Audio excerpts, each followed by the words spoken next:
பணியாற்றக்கூடிய மாலதிக்கும் உங்களுக்கும் என்ன உறவு? கொலை முயற்சி செய்வதாக கூறப்பட்ட அந்த வழக்கு சம்பந்தமான கேள்விகள் எந்த கேள்விகளும் இல்லை.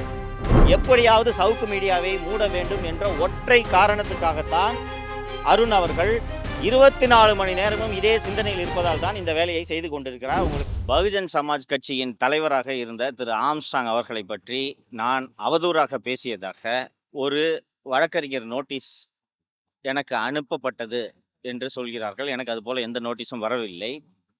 அப்படி நோட்டீஸ் அனுப்பியதற்காக பகுஜன் சமாஜ் கட்சியின் மாவட்ட தலைவராக இருக்கக்கூடிய திரு சுரேஷ் அவர்களை நானும் என்னோட அலுவலகத்தில் பணியாற்றக்கூடிய மாலதி மற்றும் லியோ ஆகியோர் பயங்கர ஆயுதங்களோடு அவரை கொலை செய்ய, அந்த எனக்கு நோட்டீஸ் அனுப்பிச்ச சுரேஷ் என்பவரை கொலை செய்ய ஆட்களை அனுப்பி அவர் தப்பி ஓடி 5 நாட்கள் கழித்து இந்த காவல் நிலையத்தில் புகார் அளித்ததன் அடிப்படையில் ஒரு வழக்கு பதிவு செய்யப்பட்டு அந்த வழக்கின் விசாரணைக்காக என்னை இன்று காவல்துறை ஆய்வாளர் திரு ரத்னவேல் பாண்டியன் அவர்கள் அழைத்து என்னை விசாரித்தார்.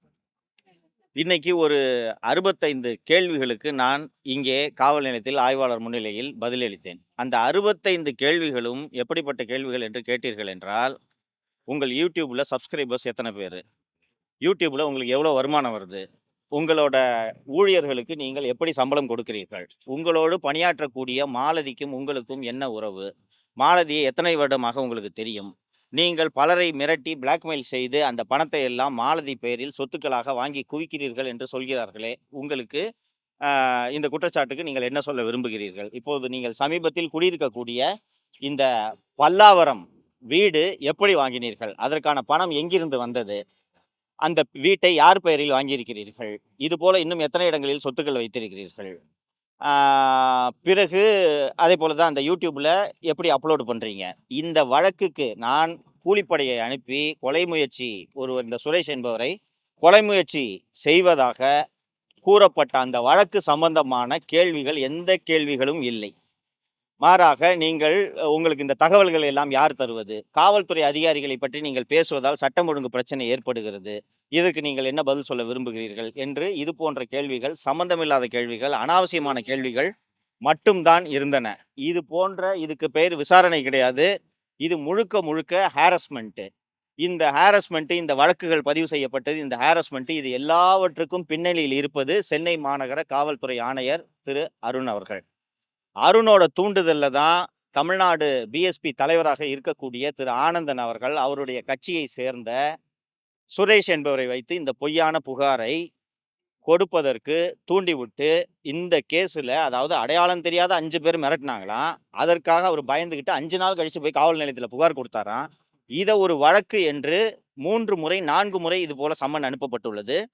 இந்த சம்மனுக்கு முதல் முறை எனக்கு சம்மன் அனுப்பப்பட்ட போது இந்த 7 கிணறு காவல் ஆய்வாளருக்கு நான் என்னுடைய தரப்பு விளக்கத்தை ஒரு பதிவு தபாலில் கடிதமாக அனுப்பினால் அந்த தபாலையே வாங்காமல் இந்த காவல் நிலையத்தில் மீண்டும் அந்த தபாலை திருப்பி அனுப்புகிறார்கள். உதவி ஆய்வாளர் பெயருக்கு பதிலை அனுப்பினால் அந்த கவரை வாங்கி கிழிச்சிட்டு புதுசாக ஒரு கவரை போட்டு அந்த கவரையும் திருப்பி அனுப்புகிறாங்க. ஸோ ஒட்டுமொத்த இந்த காவல்துறையும் ஒரு ஒழுங்கீனமான செயலில் ஈடுபட்டு கொண்டிருக்கிறது.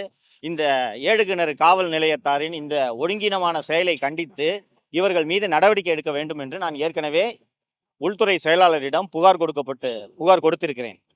இந்த அடிப்படையில் பார்க்கணும்னா கிட்டத்தட்ட 2 வருடங்களாகவே தமிழக காவல்துறையும் திமுக அரசும் என் மீது கடுமையான ஒடுக்குமுறைகளையும் அடக்குமுறைகளையும் கட்டவிழ்த்து விட்டு வருகிறது என்பதை தமிழக மக்கள் அத்தனை பேருமே பார்த்து கொண்டிருக்கிறார்கள். இப்போ கடந்த 1 வருட காலமாக புதிதாக இந்த சவுக்கு மீடியா தொடங்கப்பட்ட நாள் முதலாக சென்னை மாநகர காவல்துறை ஆணையாளர் திரு அருண் அவர்கள் தொடர்ந்து இந்த சேனலுக்கு நெருக்கடி தர வேண்டும் என்பதற்காக பல்வேறு வழக்குகளை பதிவு செய்து வருகிறார். இதுவரைக்கும் 16 வழக்குகள் சென்னை மாநகர காவல்துறையில் மட்டும் என் மீதும் சவுக்கு மீடியா மீதும் சவுக்கில் பணியாற்றக்கூடிய ஊழியர்கள் மீதும் பதிவு செய்யப்பட்டிருக்கிறது.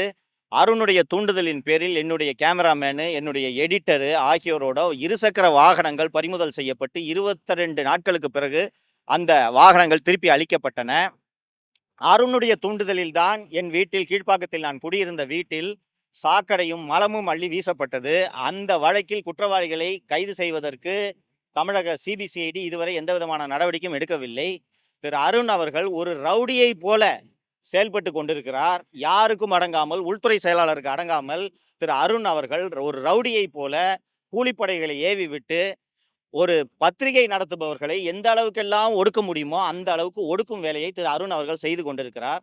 எப்படியாவது சவுக்கு மீடியாவை மூட வேண்டும் என்ற ஒற்றை காரணத்துக்காகத்தான் அருண் அவர்கள் 24 மணி நேரமும் இதே சிந்தனையில் இருப்பதால் தான் இந்த வேலையை செய்து கொண்டிருக்கிறார். உங்களுக்கு தெரியும், ஒரு பத்திரிகைக்காரன் செய்தி போடுறோம், ஒரு கட்சிக்காரன், அதுவும் பிஎஸ்பி மாதிரி ஒரு கட்சியை சேர்ந்த ஒருவரை கொலை செய்வதற்காக பயங்கர ஆயுதங்களோடு கூலிப்படையை அனுப்பணும்னு சொல்லிட்டு ஒரு வழக்கு பதிவு செய்து இன்னைக்கு என்ன இந்த ஆய்வாளர் விசாரிக்கிறார்.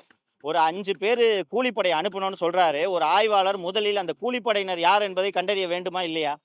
எந்த இடத்துல அந்த சம்பவம் நடந்துச்சோ அந்த இடத்துல இருக்கக்கூடிய சிசிடிவியை ஆராய்ஞ்சு உண்மையிலேயே இந்த சம்பவம் இவர்கள் சொல்வது போல, இந்த குற்றச்சாட்டுகளில் சொல்லியிருப்பது போல அந்த கூலிப்படை என்பவர்கள் ஆயுதங்களை தூக்கி கொண்டு வந்தார்களா இல்லையா என்பதை இந்த காவல் ஆய்வாளர் உறுதி செய்திருக்க வேண்டும்.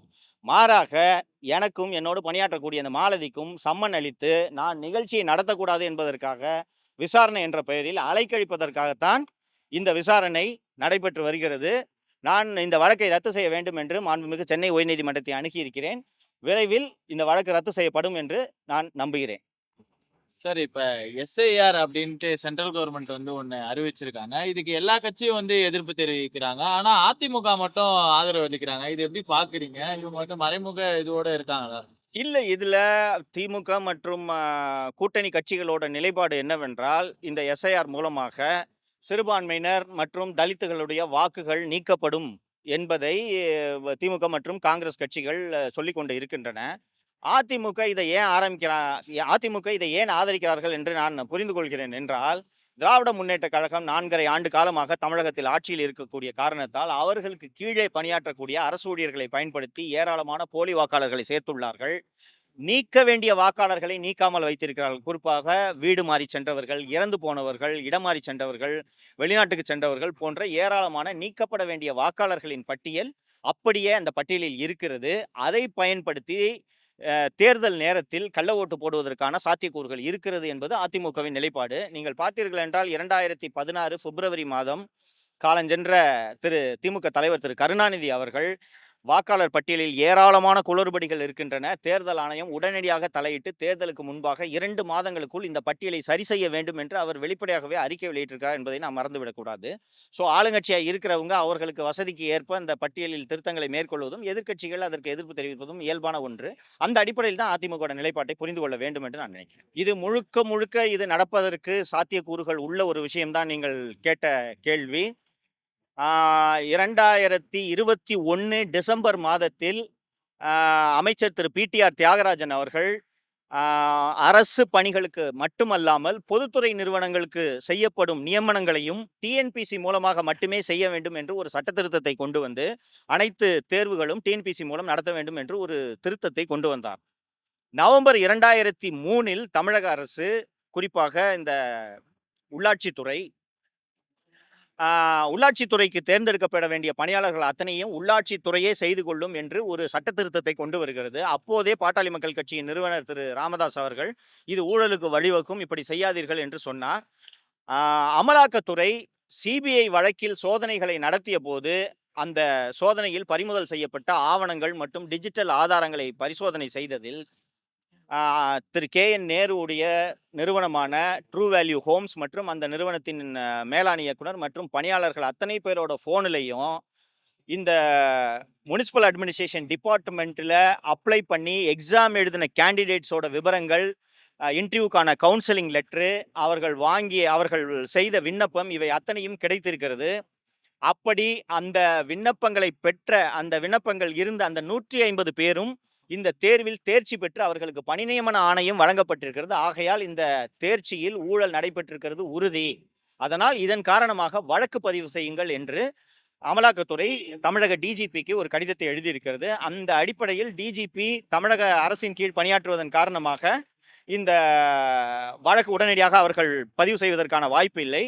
ஆனால் அமலாக்கத்துறை அவர்களின் இந்த அறிக்கையின் அடிப்படையில் விரைவில் உயர்நீதிமன்றத்தையோ உச்சநீதிமன்றத்தையோ அணுகுவதற்கான எல்லா வாய்ப்புகளும் இருக்கிறது.